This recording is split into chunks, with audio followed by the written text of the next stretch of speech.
جو شے اللہ سے لینا چاہتے ہو وہ اس کے بندوں کو پہلے دینا شروع کرو. دیکھیں ہر بندے کی طرف جدا جدا ہے. کچھ رزق کے طلبگار وہاں سے چاہیے تو پہلے مخلوق پہ لگاؤ. کچھ عزت کے طلبگار وہاں سے عزت چاہیے تو پہلے اللہ کے بندوں کو عزت دینا سیکھو. کچھ سکون کے طلبگار کیونکہ سکون خریدا تو جا سکتا نہیں اور نہ یہ کوئی ایسی شے ہے کہ بندہ محنت کر کے حاصل کر سکے، ورنہ کاجل تو بے سکونی سے مر جاتا ہے. پھر ہر بندے کی محنت کا نتیجہ بھی جدا جدا ہے. ہر محنت کا رزلٹ ایک جیسا نکلے یہ بھی ضروری نہیں.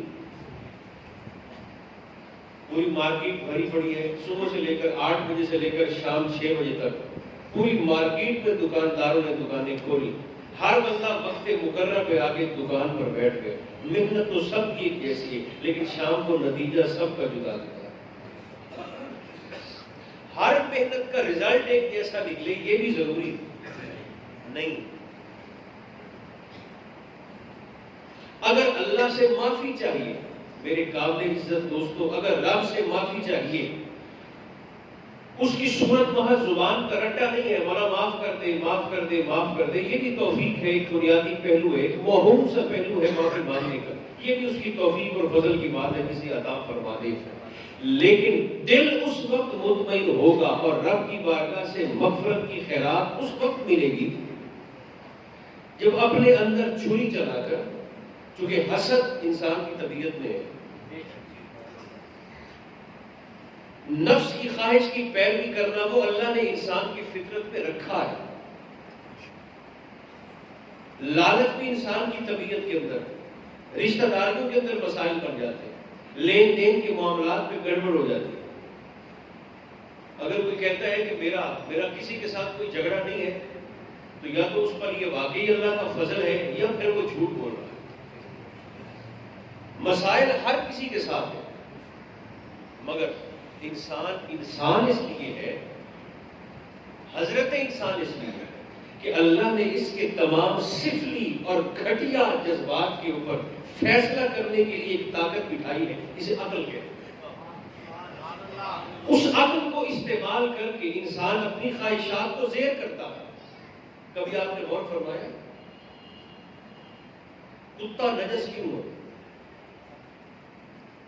ایک بڑی عجیب بات میرے مطالعہ میں آئی، وہ میں آپ کی خدمت میں عرض کرتا ہوں.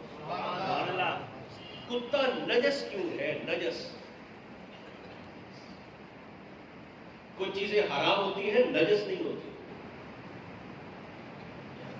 بلی حرام ہے، نجس نہیں ہے. گود میں آ کر بیٹھ جائے، آپ اس پر ہاتھ پھیر دیں تو آپ کا ہاتھ پلید نہیں ہو. حرام ہے مگر نجس. اور فرما رہے ہیں 3 چیزیں ایسی ہیں جو نجس، انہیں نجس العین کہتے ہیں شریعت کی زبان میں، شریعت کی بولی. نجس العین یعنی سر کا باپ جن کا ظاہر بھی گندا ہے، جن کا باطن بھی گندا ہے. نجس العین ان میں ایک سب سے بڑا نجس مشرک، سب سے بڑا نجس نمبر 1. نمبر 2 خنزیر، نمبر 3 کتا. یہ 3 نجس العین ہے شریعت اسلامیہ کے روح سے. صوفیاء فرماتے کبھی کبھی غور کیا کرو کتا نجس العین کیوں ہے؟ تو وہ جواب دیتے ہیں اس لیے کہ اس میں 3 ایسی خصلتیں کتے سنا میں دیتا ہوں، پھر میں بھی غور کروں وہ کہیں 3 عادتیں اس کتے والی ہمارے اندر تو نہیں ہے. اس میں 3 خصلتیں ایسی ہیں، 3 عادات اس میں ایسی ہیں جن عادات کی وجہ سے کتا نجس العین قرار دے دیا گیا. اس کی پہلی فطرت یہ ہے، اس کی پہلی عادت یہ ہے، ہمیں جھنجھوڑنے کے لیے یہ کافی ہے. وہ ساری رات جاگتا ہے پہرا دینے کی غرض سے کتا، مگر جیسے ہی پچھلی رات کا وقت ہوتا ہے، خاص طور پر جو نوجوان دوست ہیں وہ توجہ فرمائیں گے، ساری رات جاگتا ہے مالک کی وفاداری کرنے کے لیے، لقمہ حلال کرنے کے لیے، پہرا دینے کے لیے، پوری رات جاگے گا، پہرا دے گا، مگر جیسے ہی پچھلی شب ہوئی، رات کا تیسرا پہر شروع ہوا، اللہ کے انوار، اس کی رحمات، اس کی برکات اور اس کی تجلیات کے نزول کا وقت شروع ہوا، وہ پاؤں پسار کے سو گیا، نیند کا غلبہ ہوا تو سو گیا، فیض لینے کا وقت تھا تو قطار سے نکل گیا، اور فرمائیے پوری رات جاگا، مگر جب جاگنے کا وقت تھا، جب کچھ لینے کا وقت تھا، محروم ہو گیا، منہ زمین پر رکھ کر اوندے منہ سو گیا۔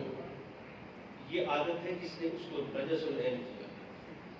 نمبر 1، میں بھی ذرا آپ نے کے رمال میں چاہتا ہوں، آپ بھی غور فرمائیں، کہیں ہمارے ساتھ بھی یہ معاملہ تو نہیں؟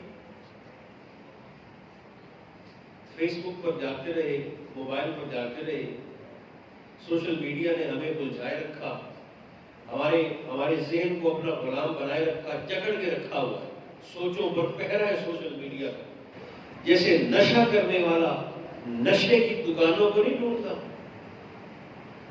جو عادی ہو چکا ہے سوشل میڈیا کا، اس نشے کا، وہ چوروں کی طرح پھر گھر میں موجود اپنے کمرے کا کونا ڈھونڈے گا، تنہائی ڈھونڈے گا، الگ تھلگ ہو کر زمانے سے 2-4 گھنٹے کا وقت ڈھونڈے گا، مجھے کوئی نہ چھیڑے، مجھے کوئی کچھ نہ کرے،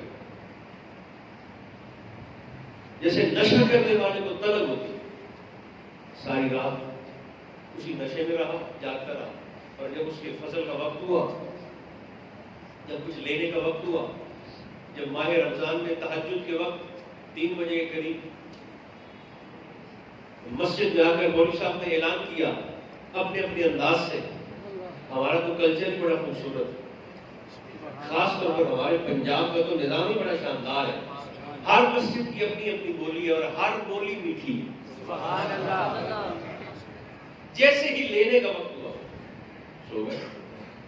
صوفیاء فرماتے ہیں یہ عادت حالانکہ وہ مالک ہے، اس نے رکھی ہے، رکھی بھی خود ہے، لیکن تربیت ہماری مقصود تھی، اس وجہ سے کہ جب رحمت لینے کا وقت آیا سو گیا۔